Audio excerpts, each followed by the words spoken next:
punya sukacita di dalam Tuhan karena kita boleh merayakan Paskah. Paskah adalah sebuah hari raya yang penting bagi Israel. Mari dengar dengan baik. Paskah adalah sebuah hari raya yang sangat penting bagi Israel. Dan mereka wajib merayakannya. Karena hari raya Paskah ini adalah kelahiran bagi Israel. Ketika mereka diperbudak di tanah Mesir, 430 tahun lamanya mereka diperbudak. Mereka dibuat kerja paksa. Mereka tidak bebas untuk mengerjakan pekerjaan mereka sendiri. Mereka dipaksa untuk mengerjakan pekerjaan untuk orang Mesir. Untuk kerajaan Mesir. Selama 430 tahun. Tetapi Israel ada milik kepunyaan Allah. Ketika mereka mulai berseru-seru kepada Tuhan, Tuhan mendengar. Dan Tuhan mengutus Musa dan Harun untuk membebaskan Mesir. Untuk membebaskan Israel dari Mesir. Saudara yang diberkati oleh Tuhan. Kita sudah tahu yang sudah Kristen dari kecil. 10 tulah Tuhan datangkan untuk membebaskan Israel dari tanah Mesir. Dan saudara yang diberkati oleh Tuhan. 9 tulah diturunkan ke bagi Mesir supaya Israel bebas keluar dari tempat perbudakan. Tetapi tulah yang ke-10, kematian anak sulung, itu disampaikan kepada Mesir dan Israel. Dan saudara yang diberkati oleh Tuhan, penyampaian bahwa tulah ke-10 akan mati semua anak sulung dari manusia sampai kepada hewan. Tulah ini akan melanda Mesir dan Israel. Tetapi ada penyampaian khusus kepada Israel. Tuhan katakan bahwa orang Israel harus memotong lembu atau kambing, mengambil darahnya, dan membubuhi, menaruh di pintu dan kedua tiang pintu. Sehingga ketika malaikat maut lewat, melihat tanda darah itu, maut itu tidak akan singgah ke rumah itu. Dia melewati rumah itu namanya Paskah. Paskah artinya melewati. Maut tidak datang ke rumah itu. Kenapa? Melihat tanda darah, itu Paskah namanya. Paskah itu artinya melewati.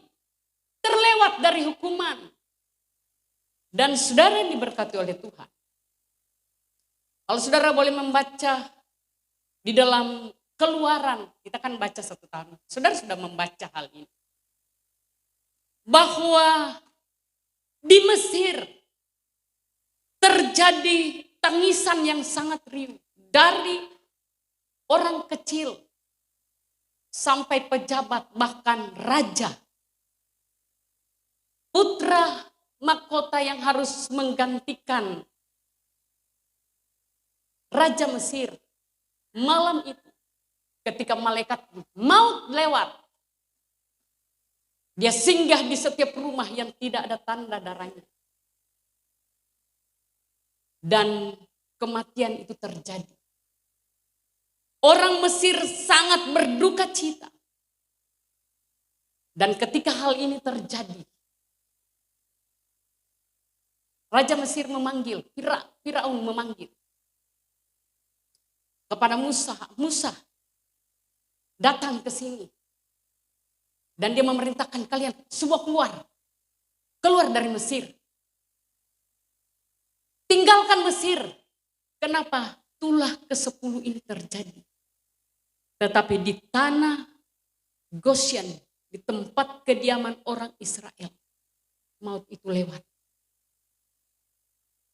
Tidak mendatangi setiap rumah yang ada tanda darah. Kalau kita melihat Ketika manusia jatuh di dalam dosa. Waktu Tuhan berfirman kepada Adam, kalau kamu makan buah pengetahuan yang baik, pohon yang ada di tengah taman. Ada 2 pohon yang tidak boleh dimakan, pengetahuan baik dan jahat. Dan ada 1 pohon yang pohon kehidupan dan pohon tentang baik dan jahat. Itu tidak boleh dimakan. Tetapi ada 1 buah pohon yang mereka makan dan mereka jatuh di dalam dosa. Sebenarnya waktu itu mereka mati. Tetapi anugerah Tuhan besar bagi Adam. Di Taman Eden terjadi penumpahan darah untuk mengampuni Adam dan Hawa. Walaupun mereka harus diusir dari Taman Eden.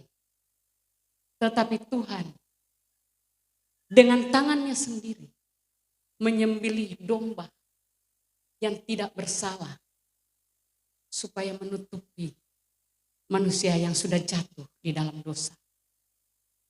Hal yang kedua, kalau kita boleh melihat, ada sebuah peristiwa persembahan tentang Kain dan Habel.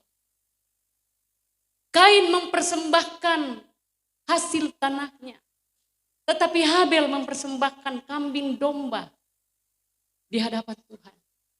Tuhan mengindahkan Habel, bukan Kain. Kenapa selalu harus ada penumpahan darah untuk mempersembahkan kepada Tuhan? Kain tidak diindahkan. Ini menggambarkan bahwa sebesar kebaikan kita, sebesar kekayaan kita, sebesar jabatan kita, tidak dapat menghapus kesalahan kita. Sebaiknya kita tidak dapat menghapus kesalahan kita. Sebesar apapun yang kita bawa di gereja, di dalam rumah Tuhan, tidak dapat menghapus dosa kita. Hanya tumpahan darah. Ketika darah tertumpah, itu layak di hadapan Tuhan. Abraham, Tuhan tidak meminta, padahal Abraham itu sangat kaya. Tuhan tidak meminta beribu-ribu ekor dombamu dipersembahkan, tidak. Tetapi Tuhan meminta anaknya harus disembelih. Kenapa? Karena upah dosa adalah maut. Nyawa harus dibayar dengan nyawa. Baru berkenan di hadapan Tuhan. Sampai kepada Tuhan Yesus. Dia datang ke dunia ini. Sekali lagi, nyawa harus dibayar dengan nyawa. Kita diampuni karena darah Yesus sudah tertumpah untuk saya dan saudara. Yang artinya saya dan saudara berhutang darah kepada Tuhan. Terlalu besar kasih-Mu Bapa, pengorbanan yang Kau berikan bagiku. Terlalu mahal darah-Mu Yesus tercurah untuk menebus dosa saya dan dosa saudara. Tanpa pengorbanan Yesus, tanpa tumpahan darah Yesus, tak ada seorang pun akan diselamatkan.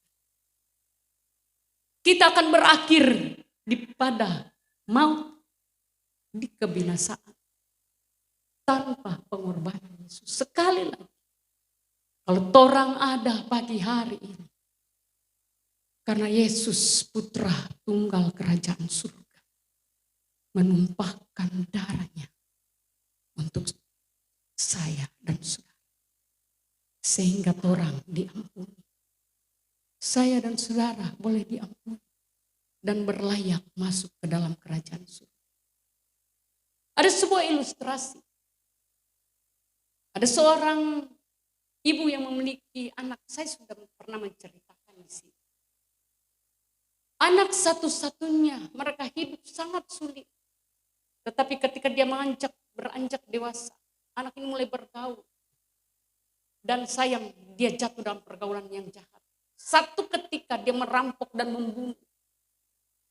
Dia sudah hilang kontak dengan orang tuanya. Tetapi ketika ditangkap, di pengumuman di kota itu bahwa ada seorang yang akan dieksekusi mati pada besok hari. Satu kota itu berbondong-bondong ke lapangan itu untuk melihat siapa anak yang harus dieksekusi itu. Akan dibunuh, akan dipenggal kepalanya, akan dibunuh. Ternyata ibu janda yang sangat susah ini.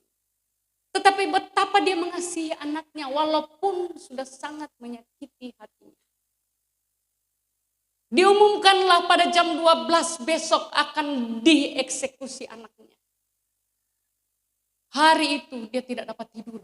Dia pergi kepada penguasa kota memohon, tolong dipenjarakan saja tetapi jangan dibunuh. Ini anak satu-satunya. Tetapi pemimpin kota itu katakan terlalu banyak kesalahannya. Dia telah membunuh, dia telah merampok, dia telah berbuat sangat jahat. Dia harus dibunuh. Ibu ini sangat-sangat memohon tetapi tidak diterima. Besok harinya, sebelum semua orang bangun, ada sebuah jam di kota itu. Di sebuah menara yang tinggi. Dan mereka akan melihat jam itu. Ketika pada pukul 12, jam itu akan berbunyi.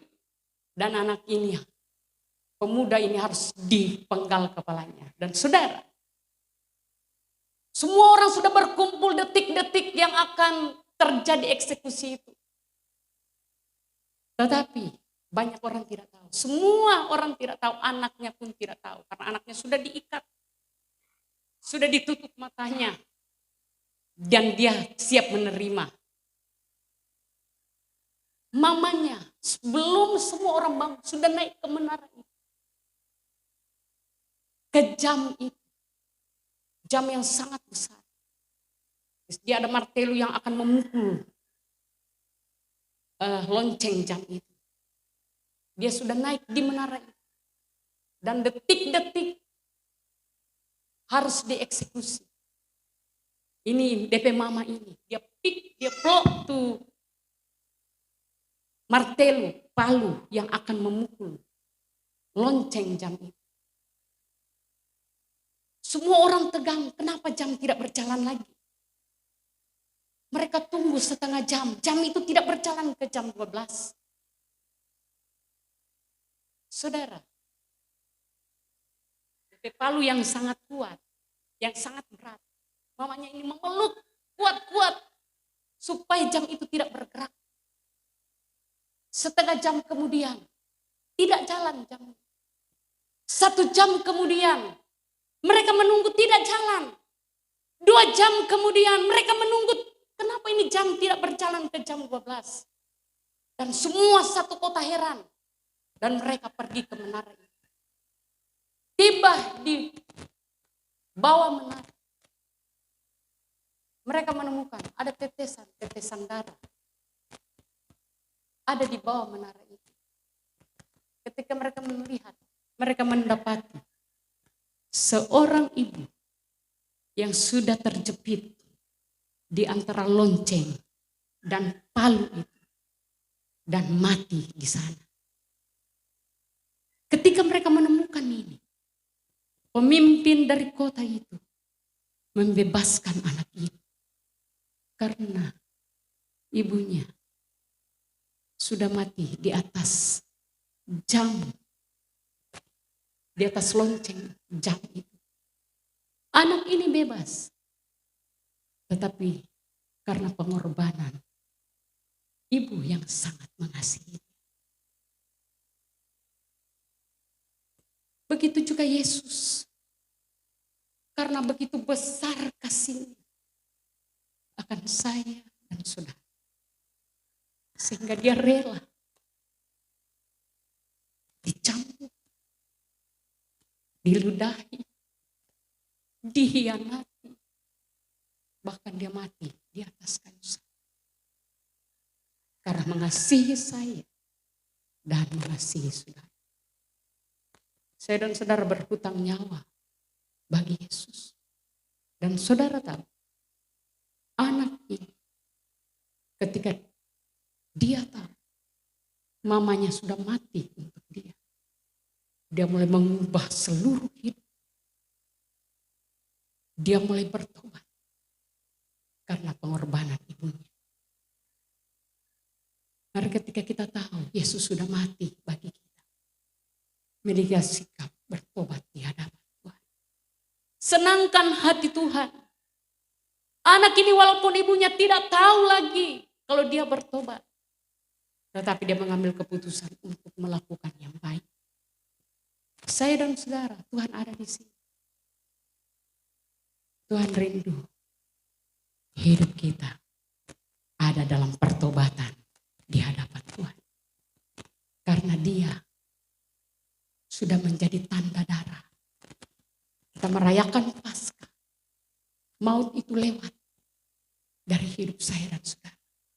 Karena ada tanda darah Yesus. Tidak kebetulan orang selamat. Tetapi maut itu melewati kita. Paskah melewati kita. Karena ada tanda darah Yesus. Dan pagi hari ini kita akan dengarkan firman Allah. Kalau Yesus sudah taat sampai mati. Dia taat sampai mati di atas kayu salib. Mari kita mau taat kepada kebenaran firman Allah. Sekali lagi kalau kita tetap tinggal di dalam dosa, upah dosa adalah maut. Tetapi puji syukur kita punya Yesus yang hidup, yang dahsyat dan luar biasa. Dan hari ini kita merayakan kebangkitannya. Dia tidak mati dan tinggal di kubur. Hari yang ketiga, sebuah berita sukacita datang kepada murid-muridnya. Kubur sudah kosong. Saudara, saya mau tanya, apakah kalau tidak digulingkan batu itu, apakah Yesus tidak bisa keluar? Yesus bisa keluar. Tetapi mengapa batu itu harus digulingkan? Supaya semua menyaksikan bahwa kubur itu kosong. Yesus kita sudah bangkit pada hari yang ketiga. Mari kita akan baca Matius 28. Ayat 1 sampai yang ke-6, mari dengan bangkit berdiri kita hormati kebenaran firman Allah. Haleluya. Matius 28 ayat 1 sampai 6, 2, 3. Setelah hari Sabat lewat menjelang menyingsingnya fajar pada hari pertama minggu itu, pergilah Maria Magdalena, Maria yang lain menengok kubur itu. Maka terkejutlah dan menggulingkannya lalu duduk di atasnya. Wajahnya bagaikan kilat dan pakaian putih bagaikan salju. Dan penjaga-penjaga itu gentar ketakutan dan menjadi seperti orang mati. Akan tetapi malaikat itu berkata kepada perempuan-perempuan itu, jangan kamu takut.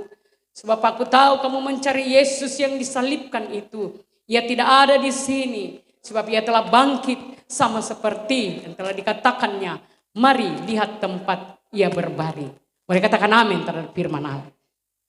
Sebuah peristiwa yang sangat ajaib. Yang menggulingkan batu itu adalah penghuni surga.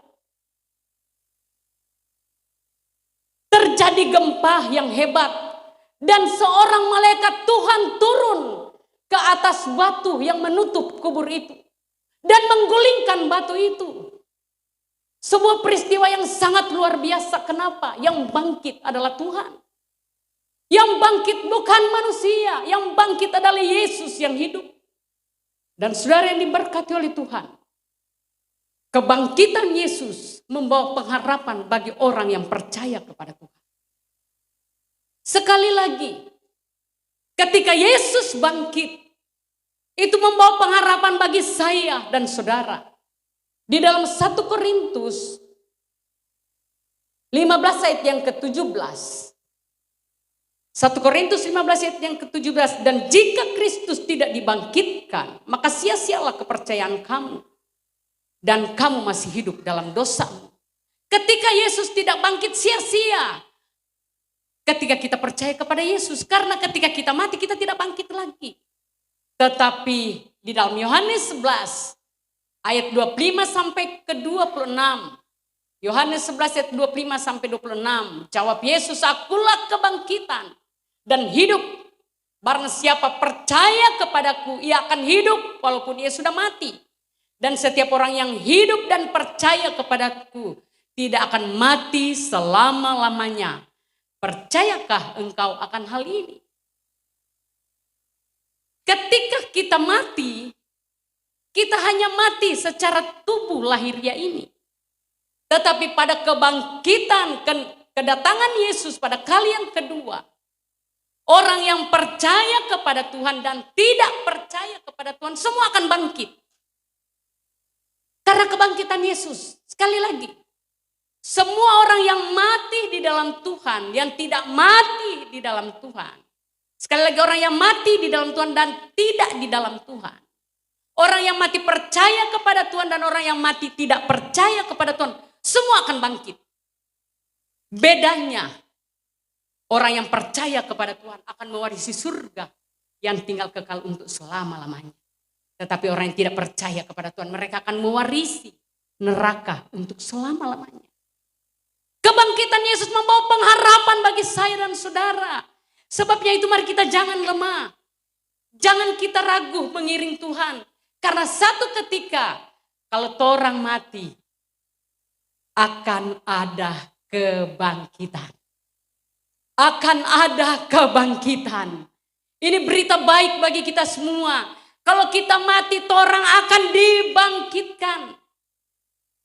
Yang tidak percaya juga akan dibangkitkan. Bedanya, kita beda tempat.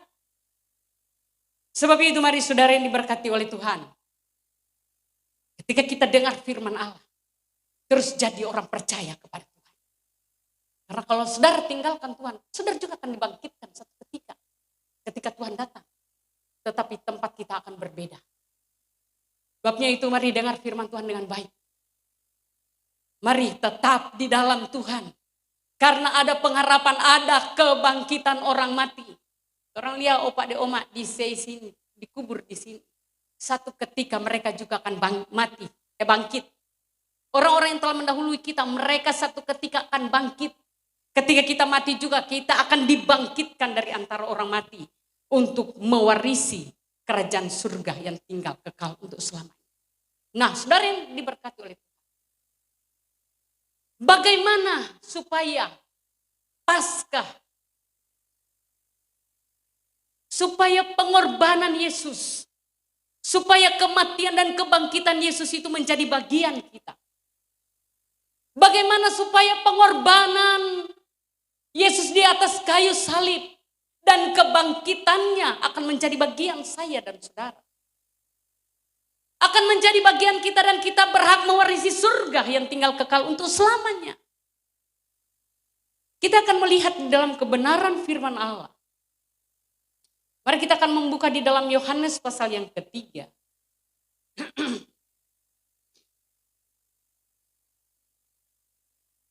Yohanes pasal yang ketiga.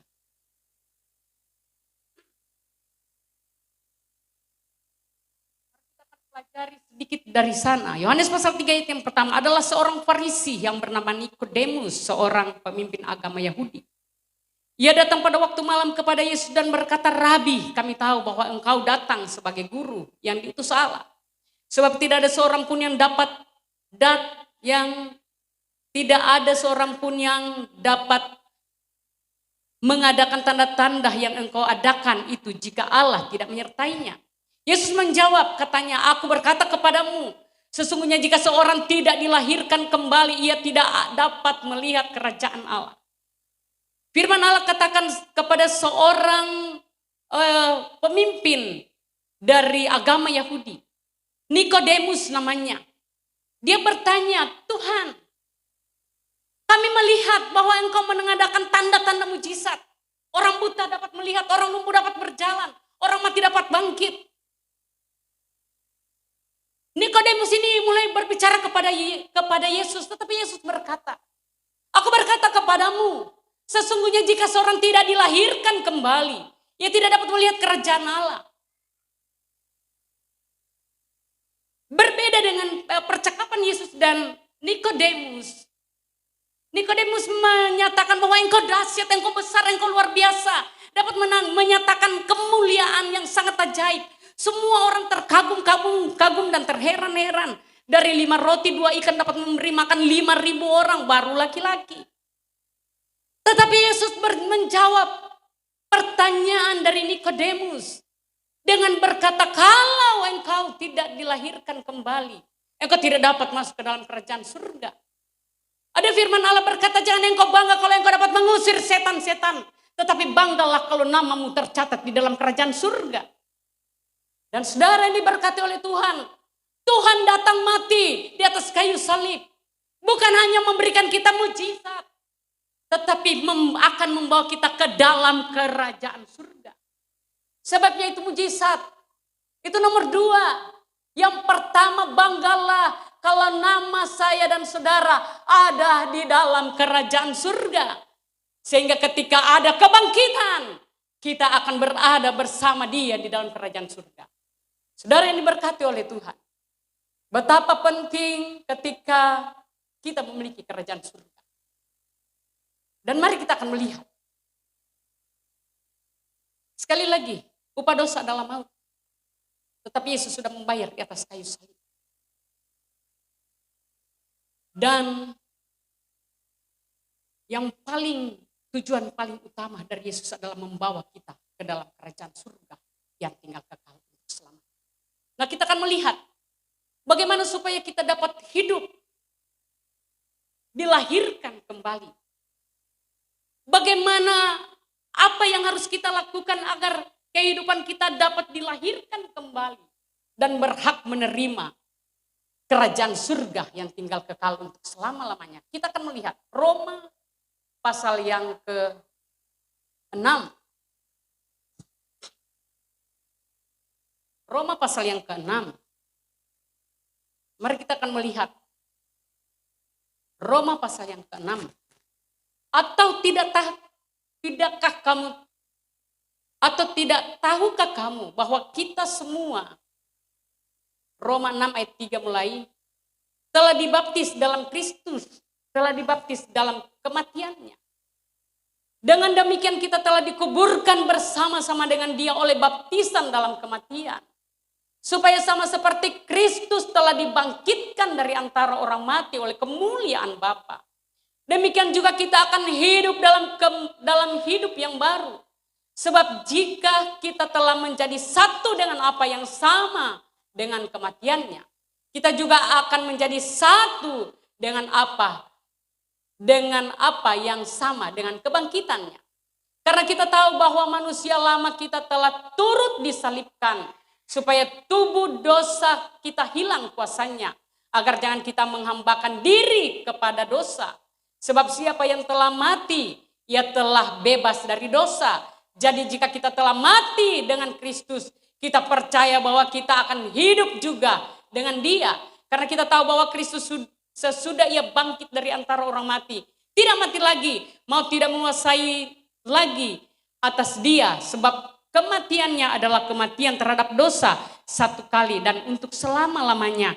Dan kehidupannya adalah kehidupan bagi Allah. Demikianlah hendaknya kamu memandangnya bahwa kamu telah mati bagi dosa, tetapi kamu hidup bagi Allah dalam Kristus Yesus. Sebab itu, hendaklah dosa jangan berkuasa lagi di dalam tubuhmu yang fana, supaya kamu jangan lagi menuruti keinginannya. Dan janganlah kamu menyerahkan anggota tubuhmu kepada dosa untuk dipakai sebagai senjata kelaliman. Tetapi serahkanlah dirimu kepada Allah. Sebab orang-orang yang dahulu mati, tetapi yang sekarang hidup. Dan serahkanlah anggota-anggota tubuhmu kepada Allah untuk menjadi senjata kebenaran. Saudara yang diberkati oleh Tuhan.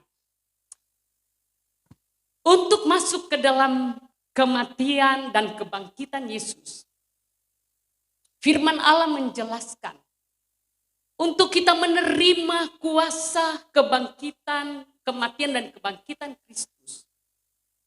Yesus menyampaikan bahwa kita harus dilahirkan dari air dan roh. Dilahirkan kembali. Mengapa kita harus dilahirkan kembali? Sekali lagi, Paskah itu kelahiran bangsa Israel. ketika mereka menjadi budak, melalui Paskah mereka memiliki kehidupan yang berbeda dari budak. Mereka memiliki kehidupan yang merdeka. Janji tanah Israel yang penuh madu, susu, dan kelimpahan makanan dijanjikan kepada orang Israel. Dan saudara yang diberkati oleh Tuhan, kelahiran dari air ini akan membuat kita akan berjalan dari kutuk menerima kebebasan. Hanya dengan lahir dari air, semua perlakuan jahat kita, semua ikatan-ikatan dosa kita yang mendatangkan maut, itu akan dibebaskan lewat kelahiran dari air. Sekali lagi, kita tidak akan mengalami kebebasan dengan hanya percaya saja. Tetapi Tuhan berbicara kepada Nikodemus, Nikodemus, kamu harus dilahirkan kembali. Sekali lagi, bukan hanya percaya kepada Yesus, tetapi Yesus berkata, kamu harus dilahirkan kembali. Mengapa harus dilahirkan kembali? Karena kita sudah diperanakkan dalam dosa. Kalau kita boleh membaca di dalam Mazmur 51 ayat yang kelima, sesungguhnya dalam kesalahan aku diperanakkan, dan dalam dosa aku dikandung ibuku. Sejak kita lahir, kita sudah memiliki tabiat dosa. Sebabnya itu untuk bebas dari dosa kita harus dilahirkan kembali. Kita harus mengalami Paskah dalam hidup ini. Kita harus mengalami penebusan Yesus dalam hidup ini dengan cara dilahirkan kembali. Sekali lagi dengan cara dilahirkan kembali. Menguburkan semua hidup yang lama. Sekali lagi menguburkan semua hidup yang lama. Dan kita akan bangkit dalam tubuh yang penuh dengan kemuliaan. Jose ada? Jose ada, oh ya. Jose dengan Alba, coba sini. Saya akan mempraktekkan orang yang ketika kita dikuburkan dan hidup dalam kehidupan yang baru. Oke. Saya sudah mempraktekkan ini di sini. Yuk. Semua orang punya hidup yang lama. Inilah hidup. Anggaplah Alba hidup yang lama. Hidup yang penuh dosa, yang tidak percaya kepada Tuhan. Hidup yang akan memiliki kematian di api neraka. Tetapi ketika kita masuk di dalam persekutuan Paskah, ketika kita bersekutu dengan kematian dan kebangkitan Yesus, kita akan memiliki kehidupan yang baru. Dan itu yang akan masuk surga. Sekali lagi, kalau kita tetap tinggal dalam hidup yang lama, upah dosa adalah maut. Semua kita telah dikandung dalam dosa. Kita diperanakkan dalam dosa. Dan dosa upahnya maut. Upah dosa adalah api neraka. Tetapi bersyukur kepada Tuhan. Dia mati untuk kita. Sebabnya itu kita akan memiliki kehidupan yang baru bersama dengan Tuhan. Ini hidup yang lama. Ini hanya ilustrasi saja. Ini hidup yang lama. Lama kita yang belum mengenal Yesus. Yang tidak bersekutu dengan kematian dan kebangkitan Yesus. Tidak mengalami Paskah. Kita akan mati. Ini hidup lama. Dan ketika Yesus mati di atas kayu salib, kita akan memiliki kehidupan yang baru. Caranya, kita harus masuk dalam baptisan air. Oke. Kalau orang mati, akan mungkin mati sambil berdiri, saudara. Dan buka-buka mata. Mereka akan tidur. Oke. Yuk. Mereka akan dibaptis. Sama-sama. Iya, sama-sama. Tidak. Oh. Iya, sama-sama. Oke. Ketika kita dibaptis, dengar dengan baik. Tubuh lama kita akan dibaptis. Ini tubuh lama ini akan dibaptis. Tetapi janji Tuhan, ketika kita bersekutu dengan Paskah, dengan kematian dan kebangkitan Yesus, ini akan terjadi dalam baptisan air. Sebabnya itu baptisan air itu kuat kuasanya. Kenapa akan memindahkan kita dari hidup yang lama kepada kehidupan yang baru? Kuasa baptisan adalah kuasa memindahkan dari maut kepada kehidupan yang benar bersama Yesus di dalam kerajaan surga. Sebabnya itu, yang belum baptis saya tantang pagi hari ini engkau harus baptis. Karena baptisan itu akan memindahkan kita dari kehidupan yang lama, yang harus binasa untuk masuk kepada kerajaan surga yang tinggal kekal untuk selamanya. Itu terjadi dalam baptisan air. Karena kata firman Allah, Sama seperti engkau membaptis, engkau akan masuk dalam kematian dan kebangkitan Tuhan. Ketika kita dibaptis, hidup lama ini akan tetap tinggal, dikubur dalam baptisan air. Dan dia akan bangkit dalam hidup yang baru. Boleh beri tepuk tangan yang so baptis. Tunggu. Oke.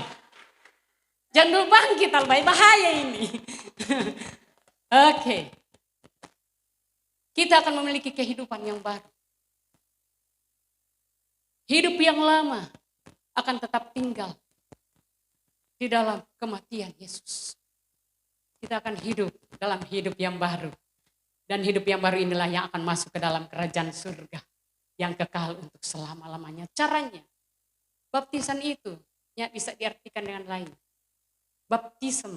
Baptizo, itu dicelupkan, ditenggelamkan. Tidak dapat membantah, itu bahasa aslinya. Yang secolo, puji Tuhan. Kalau belum colo-colo, saudara. Itu perintah Tuhan. Oke. Hidup yang lama harus tetap tinggal. Tetapi banyak orang Kristen. Dia masuk dalam baptisan air. Tetapi hidup lamanya juga bangkit. Dia masuk dalam baptisan air. Tetapi hidup lama dan hidup baru bangkit sama-sama. Dia kasih tinggal itu hidup yang lama. Perlakuan-perlakuan dunia ini hidup yang lama. Baca dulu. Oke, yuk kita baca Galatia 5 ayat 19 sampai 21. Galatia 5 ayat 19 sampai 21. 2, 3. Perbuatan daging telah nyata, yaitu percabulan, kecemaran, hawa nafsu, penyembahan berhala, sihir, perseteruan, perselisihan, iri hati, amarah, kepentingan diri sendiri, percideraan, roh pemecah, kedengkian, kemabukan, pesta pora dan sebagainya. Terhadap semuanya itu kuperingatkan kamu, seperti yang telah kubuat dahulu, bahwa barang siapa melakukan hal-hal yang demikian, ia tidak akan mendapat bagian dalam kerajaan. Tetapi banyak orang sobaptis, DP hidup lama masih sini, masih hidup. Yang ada baca tadi dah. Terencek masing-masing, kan kita lagi masih ada. Terencek, lain kali masih ada bangkit itu. Amarah, toh, iri hati, sihir, bahaya ini Pantekosta membahas sihir-sihir ini. Pemabukan, pesta pora, maksudnya ada pemabuk sini kan. Semua so bertobat, puji Tuhan. Nah, saudara sini. Kalau hidup lama ini masih bangkit, DP bahaya. Orang perhatikan nih, ini walaupun ilustrasi, orang perhatikan. Bangsa Roma kalau menghukum penjahat, kalau dia hukum penjahat, kalau dia hukum penjahat rupa begini, Jose itu penjahat. Kalau dia bunuh Pak Albai ini akan disimpan. Dan Jose akan dicari sampai dapat. Pas dapat, ini orang yang somati. Dorang kasih baku ika. Tangan dengan tangan, kaki dengan kaki, baku dekat kaki. Mata dengan mata, artis bagaimana ini malu? Tetap menjadi artis, tetap Pak. Cita-cita artis malu ini bagaimana? Bertes di muka jemaat dia semalu. Angka muka ku Alba ya. Oke. Orang bangsa Roma kalau menghukum penjahat, dia akan mencari orang yang membunuh orang itu dan mayat yang dibunuhnya itu akan disimpan. Serta sodapa dan kasih baku ika. Itu orang mati dengan orang hidup. Orang kasih baku ika, orang mata dengan mata, mulu dengan mulu, hidung dengan hidung, kaki dengan kaki, tangan. Udah kasih baku ika. Saudara, hari pertama, ini orang hidup masih boleh makan, Kang. Kalau dia kan mau pertahankan hidup, dia mulai dong suka-suka kasih makan. Marso hari kelima, semulai bagai itu pun yang dibunuh. Ini orang yang hidup yang pertama.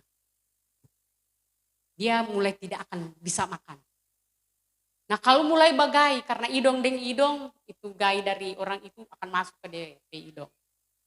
Akan masuk ke DP mulut. Dan lama kelamaan orang hidup akan mati atau orang mati akan hidup. Kalau baku ika orang hidup dan orang mati akan hidup atau orang hidup akan mati? Orang hidup pandai sekali. Tepuk tangan dulu. Begitu juga dengan kita. Kalau kita masuk dalam baptisan air. Dan hidup lama kita bangkit bersama-sama. Lama kelamaan. Hidup baru itu akan mati. Kalau kita tidak bertobat sungguh-sungguh. Orang akan tinggalkan Tuhan satu ketika. Orang tidak akan mengindahkan Tuhan lagi. Orang akan mati bersama-sama dengan hidup yang lama. Karena iblis katakan, kalau dia pergi dan rumah itu kosong, dia memanggil 7 iblis datang dan menguasai. Berbahaya kalau orang tidak mengalami pertobatan dalam hidup ini. Orang akan mati bersama-sama dengan hidup yang baru. Walaupun sudah dibaptis. Kalau kita hidup berjalan dalam hidup yang lama. Satu ketika hidup yang baru akan juga mati. Sebab itu mari umat-umat Tuhan. Jangan bangkitkan hidup yang lama. Biarkan dia di dalam baptisan air. Dan mari kita hidup berjalan dalam hidup yang baru. Kapan kita memerlukan pertobatan? Setiap waktu. Sampai kapan kita harus bertobat? Sampai Tuhan datang. Orang nanti sempurna. Bapak Gembala selalu bilang. Orang nanti sempurna ketika Tuhan datang di awan-awan. Tetapi arah kita harus benar. Hidup kita harus mengarahkan kepada kebenaran. Harus setiap hari bertobat. Ketika kita jatuh kita bangkit lagi, bertobat lagi. Jangan biarkan hidup yang lama menguasai hidup yang baru. Walaupun kita berdiri di atas mimbar ini. Tetapi kalau hidup lama tetap menguasai hidup kita. Sekali waktu engkau akan tinggalkan pelayanan. Sekali waktu engkau akan tinggalkan gereja ini. Kalau hidup yang lama masih menguasai hidup kita. Sebabnya itu mari miliki pertobatan setiap waktu. Saya juga harus bertobat setiap waktu. Saya harus bertobat setiap saat. Orang kalau sudah baca cerita lebe, Tuhan ampuni, susah baca cerita. Orang harus bertobat setiap waktu. Baru kehidupan baru kita akan terus menguasai hidup.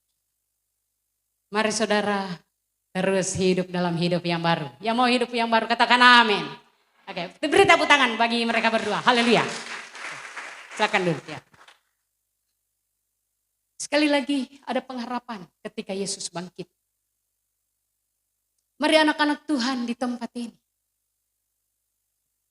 Kita tidak diukur berapa lama kita ke gereja. Berapa lama kita melayani Tuhan. Berapa lama kita mengiring Tuhan. Berapa lama kita sudah dibaptis. Tetapi yang menentukan adalah sikap hidup kita di hadapan. Yang menentukan adalah kehidupan pertobatan kita setiap waktu di hadapan. Mari jadilah orang merdeka seperti Israel yang merdeka. Ketika mereka dilepaskan, mereka bukan hanya keluar begitu saja. Tetapi 10 tulah didatangkan untuk melepaskan orang Israel dari perbudakan. Kita tidak hanya sekedar duduk di sini, tiba-tiba sudah duduk, tidak. Ada perbuatan Allah yang besar. Ada kematian dan kebangkitan Yesus yang sudah terjadi. Sehingga kita dapat dimerdekakan. Sekali lagi hutang nyawa, hutang budi aja tidak dapat kita balas. Orang terhutang budi pak orang, susah orang mau balas. Apalagi Yesus adalah hutang nyawa. Mari hiduplah dalam pertobatan. Sukakanlah Tuhan. Muliakanlah Tuhan dan kata firman Allah. Yang tadi di drama, kamu adalah saksinya. Dan biarlah melalui hidup kita, banyak orang akan datang kepada Tuhan. melalui pertobatan kita, melalui hidup yang bertobat, orang lain akan datang kepada Tuhan. Dan saya berharap semua kita bertanggung jawab akan hal ini. Lewat kehidupan kita, ada banyak orang yang akan diselamatkan oleh Tuhan. Dan mungkin hari ini, masih banyak hidup yang lama. Masih hidup bersama-sama dengan hidup yang baru. Masih ada kehidupan yang lama. Yang masih berjalan dan terus bergumul bersama dengan hidup yang baru. Jangan biarkan hidup yang lama menguasai hidup yang baru. Satu ketika hidup yang baru itu akan mati.